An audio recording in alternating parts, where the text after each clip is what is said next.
Hi friends, ಎಲ್ಲರೂ ಹೇಗಿದ್ದೀರಾ? ನಾನು ನಿಮ್ಮ ಚೈತ್ರ. ನೋಡಿ, ನಾನಿವತ್ತು ತರಕಾರಿ ಬೇಳೆ ಸಾಂಬಾರು ಯಾವ ಥರ ಮಾಡೋದು ಅನ್ನೋದನ್ನು ಈ ವಿಡಿಯೋನಲ್ಲಿ ಶೇರ್ ಮಾಡೋಣ ಅಂತ ಬಂದಿದ್ದೀನಿ. ಈಸಿಯಾಗಿ ಟೇಸ್ಟಿಯಾಗಿ ರೈಸ್ಗಂತೂ ತುಂಬಾ ಒಳ್ಳೆ ಕಾಂಬಿನೇಷನ್ನು.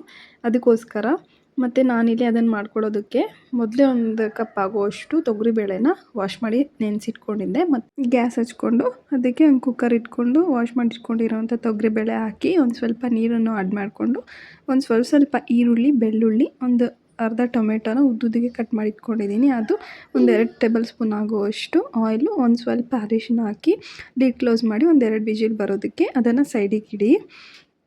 ಮತ್ತು ಈ ಪಕ್ಕದಲ್ಲಿ ತರಕಾರಿ ಎಲ್ಲ ನೋಡಿ ವಿಜಿಲ್ ಬರ್ತಾಯಿದೆ. ಇಲ್ಲಿ ತರಕಾರಿ ಎಲ್ಲ ಯಾವ್ಯಾವ ತರಕಾರಿ ತೊಗೊಂಡಿದ್ದೀನಿ ಅಂತ ನೋಡಿಸ್ತೀನಿ ನೋಡಿ.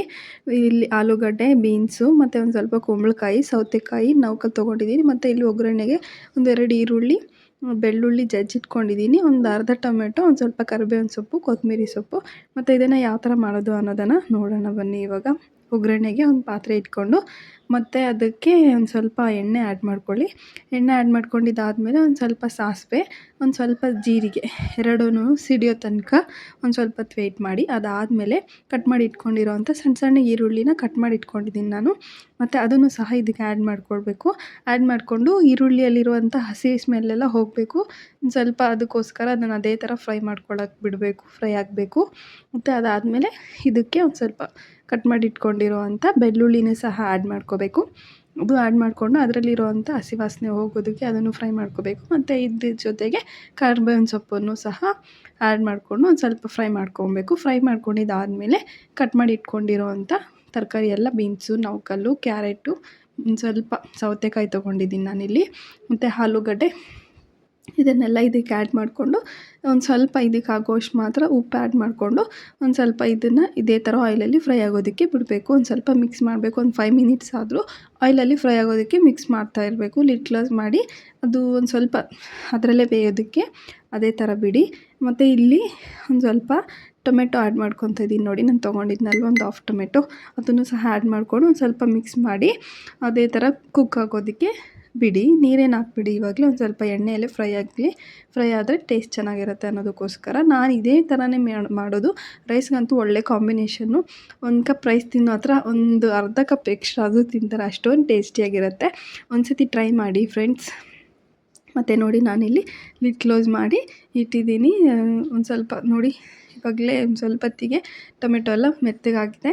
ಒಂದು ಸ್ವಲ್ಪ ಅರ್ಧ ತರಕಾರಿನೂ ಅಷ್ಟೇ ಇಲ್ಲೇ ಬೆಂದೋಗಿರುತ್ತೆ. ತರಕಾರಿನ ಕುಕ್ಕರಿಗೆ ಹಾಕೋದಕ್ಕಿಂತ ಇದೇ ಥರನೇ ಪಾತ್ರೆಯಲ್ಲಿ ಬೇಯಿಸ್ಕೊಂಡ್ರೇ ಅದರಲ್ಲಿರೋವಂಥ ಎಲ್ಲ ವಿಟಮಿನ್ಸ್ ಎಲ್ಲ ಅದೇ ಥರ ಇರುತ್ತೆ. ಕುಕ್ಕರಿಗೆ ಹಾಕ್ಬಿಟ್ರೆ ಏನೂ ಇರೋದಿಲ್ಲ. ಅದಕ್ಕೋಸ್ಕರ ನಾನು ಇದೇ ಥರನೇ ಮಾಡ್ತೀನಿ ನೋಡಿ. ಇಲ್ಲಿ ನಾನು 1 ಸ್ಪೂನ್ ಆಗುವಷ್ಟು ಅಚ್ಚ ಖಾರದ ಪುಡಿ, 1 ಸ್ಪೂನ್ ಆಗುವಷ್ಟು ಸಾಂಬಾರು ಪುಡಿನ ಇವಾಗಲೇ ಆ್ಯಡ್ ಮಾಡಿಕೊಂಡು ಅದರಲ್ಲಿರೋಂಥ ಹಸಿ ವಾಸನೆ ಎಲ್ಲ ಹೋಗೋದಕ್ಕೆ ಒಂದು ಸ್ವಲ್ಪ ಅದನ್ನು ಸಹ ಫ್ರೈ ಮಾಡ್ಕೊಳ್ತಾ ಇದ್ದೀನಿ. ಇದೇ ಥರನೇ ಮಾಡಿ ಯಾವಾಗಲೂ ಅಷ್ಟೇ. ಏನೇ ಮಾಡಿದ್ರೇನು ಒಂದು ಸ್ವಲ್ಪ ಆಯಿಲಲ್ಲಿ ಫ್ರೈ ಆಗೋದಕ್ಕೆ ಬಿಡಿ. ಯಾಕಂತಂದರೆ ನಾವು ಸಾಂಬಾರು ಪೌಡರೆಲ್ಲ ಮಾಡಿ ತುಂಬ ದಿನ ಆಗಿರುತ್ತೆ. ಅದೆಲ್ಲ ಒಂದು ಸ್ವಲ್ಪ ಹಸಿ ತಣ್ಣಗಿರೋದಕ್ಕೆ ಎಲ್ಲ ಹಸಿ ಅನಿಸುತ್ತೆ. ಅದಕ್ಕೋಸ್ಕರ ಒಂದು ಸ್ವಲ್ಪ ಆಯಿಲಲ್ಲಿ ಫ್ರೈ ಆದರೆ ಒಂದು ಸ್ವಲ್ಪ ಟೇಸ್ಟ್ ಚೆನ್ನಾಗಿರುತ್ತೆ ಅನ್ನೋದಕ್ಕೋಸ್ಕರ. ಮತ್ತು ಇಲ್ಲಿ ಬೇಯಿಸಿಟ್ಕೊಂಡಿದ್ವಲ್ಲ ಬೇಳೆ, ಈರುಳ್ಳಿ, ಬೆಳ್ಳುಳ್ಳಿ ಅದೆಲ್ಲ ಒಂದು ಸ್ವಲ್ಪ ಮ್ಯಾಶ್ ಮಾಡಿಕೊಂಡು ಅದನ್ನು ಸಹ ಇದಕ್ಕೆ ಆ್ಯಡ್ ಮಾಡಿಕೊಂಡು ಬೇಕಾಗಿರೋ ಅಷ್ಟು ನೀರನ್ನು ಸಹ ಆ್ಯಡ್ ಮಾಡ್ಕೊಳ್ಳಿ. ನೋಡ್ಕೊಳ್ಳಿ ಕನ್ಸಿಸ್ಟೆನ್ಸಿ ನಿಮ್ಗೆ ಎಷ್ಟು ಯಾವ ಮೆಜರ್ಮೆಂಟಲ್ಲಿ ಬೇಕು ಅಂತಂದ್ಬಿಟ್ಟು ನೋಡಿಕೊಂಡು. ಮತ್ತು ಇಲ್ಲಿ ಒಂದು ಸ್ವಲ್ಪ ಉಪ್ಪನ್ನು ಕಡಿಮೆ ಅನಿಸಿದ್ರೆ ಒಂದು ಸ್ವಲ್ಪ ಉಪ್ಪನ್ನು ಸಹ ಆ್ಯಡ್ ಮಾಡಿಕೊಂಡು ಬೇಯೋದಕ್ಕೆ ಬಿಡಿ. ಇದನ್ನು ಒಂದು 15 ಮಿನಿಟ್ಸ್ ಬೆಂದರೆ ತರಕಾರಿ ಎಲ್ಲ ಬೆಂದಿರುತ್ತೆ. ಮತ್ತು ಇದನ್ನು ರೈಸ್ ಜೊತೆ ಒಂದು ಸ್ವಲ್ಪ ತುಪ್ಪ ಹಾಕ್ಕೊಂಡು ಏನಾದರೂ ಸೈಡಿಗೆ ಒಂದು ಸ್ವಲ್ಪ ಮಿಕ್ಸ್ಚರು ಇಲ್ಲಾಂತಂದರೆ ಏನಾದರೂ ಚಿಪ್ಸ್ ಜೊತೆ ಸರ್ವ್ ಮಾಡಿದ್ರೆ ತುಂಬಾ ಚೆನ್ನಾಗಿರುತ್ತೆ. ಒಂದು ಸತಿ ಟ್ರೈ ಮಾಡಿ ಫ್ರೆಂಡ್ಸ್, ಹೇಗಿದೆ ಅಂತ ಕಮೆಂಟ್ ಮಾಡಿ. ಮತ್ತು ಇನ್ನೂ ನನ್ನ ಚಾನಲ್ನ ಯಾರೆಲ್ಲ ಸಬ್ಸ್ಕ್ರೈಬ್ ಮಾಡ್ಕೊಳ್ದೆ ನೋಡ್ತಾ ಇದ್ದೀರಾ, ಪ್ಲೀಸ್ ಒಂದು ಸಬ್ಸ್ಕ್ರೈಬ್ ಮಾಡಿ. ಈ ವಿಡಿಯೋ ನಿಮ್ಗೆ ಏನಾದರೂ ಇಷ್ಟ ಆಗಿದ್ದರೆ ಪ್ಲೀಸ್ ಒಂದು ಲೈಕ್ ಮಾಡಿ. ನೋಡಿ, ನಾನಿಲ್ಲಿ ಸಾಂಬಾರಿಗೆ ನೀರೊಂದು ಸ್ವಲ್ಪ ಕಡಿಮೆ ಅನ್ನಿಸ್ತು. ಅದಕ್ಕೋಸ್ಕರ ಒಂದು ಸ್ವಲ್ಪ ನೀರನ್ನು ಸಹ ಆ್ಯಡ್ ಮಾಡಿಕೊಂಡು ಇನ್ನೂ ಸ್ವಲ್ಪ ಉಪ್ಪನ್ನು ಸಹ ಆ್ಯಡ್ ಮಾಡಿಕೊಂಡು ಚೆನ್ನಾಗಿ ಸಾಂಬಾರು ಬೇಯೋದಕ್ಕೆ ಬಿಡ್ತಾಯಿದ್ದೀನಿ. ನಾನಿಲ್ಲಿ ಸೌತೆಕಾಯಿ ಮತ್ತು ಕುಂಬಳಕಾಯಿ ಎಲ್ಲ ಎಕ್ಸ್ಟರ್ನಲ್ ಆ್ಯಡ್ ಮಾಡಿಕೊಂಡ್ರೆ ಚೆನ್ನಾಗಿರುತ್ತೆ. ಅದಕ್ಕೋಸ್ಕರ ನಾನು ಮಾಡ್ತೀನಿ. ಈ ಥರ ಮಾಡಿ ಇದ್ದರೆ ಹಾಕ್ಕೊಳ್ಳಿ, ಇಲ್ಲ ಅಂತಂದರೆ ಪರವಾಗಿಲ್ಲ. ಬೇರೆ ತರಕಾರಿ ಇನ್ನೇನಿದೆ ಅದನ್ನು ಸಹ ಹಾಕ್ಕೊಂಡು ಇದೇ ಥರನೇ ಮಾಡ್ಕೊಬೋದು, ಚೆನ್ನಾಗಿರುತ್ತೆ. ಹೇಗಿದೆ ಅಂತಂದ್ಬಿಟ್ಟು ಟ್ರೈ ಮಾಡಿ. ಮತ್ತು ಲಾಸ್ಟಲ್ಲಿ ಒಂದು ಸ್ವಲ್ಪ ಕೊತ್ತಂಬರಿ ಸೊಪ್ಪು ಆ್ಯಡ್ ಮಾಡಿಕೊಂಡು ನೋಡಿ. ಸಾಂಬಾರು ಇವಾಗ ಕುದೀತಾ ಇದೆ. ತರಕಾರಿ ಎಲ್ಲ ಇವಾಗ ಬೆಂದಿದೆ. ಕುದೀತಾ ಇರುತ್ತೆ ಅಲ್ವಾ, ಗೊತ್ತಾಗುತ್ತೆ ನಮಗೆ. ನೋಡ್ಕೊಳ್ಳಿ ಒಂದು ಸತಿ. ಏನಾದರೂ ಕಡಿಮೆ ಅನಿಸಿದ್ರೆ ಇವಾಗ ಆ್ಯಡ್ ಮಾಡ್ಕೊಳ್ಳಿ. ಸಾಂಬಾರು ಚೆನ್ನಾಗಿ ಕುದಿಬೇಕು, ಚೆನ್ನಾಗಿ ಕಾದ್ಮೇಲೆ ಅದರಲ್ಲಿರುವಂಥ ಟೇಸ್ಟ್ ಎಲ್ಲ ತರಕಾರಿಯಲ್ಲಿರುವಂಥ ಟೇಸ್ಟ್ ಎಲ್ಲ ಬಿಟ್ಕೊಳ್ಳುತ್ತಲ್ವ, ಆವಾಗ ಸಾಂಬಾರು ಅನ್ನೋದು ತುಂಬ ಟೇಸ್ಟಿಯಾಗಿರುತ್ತೆ.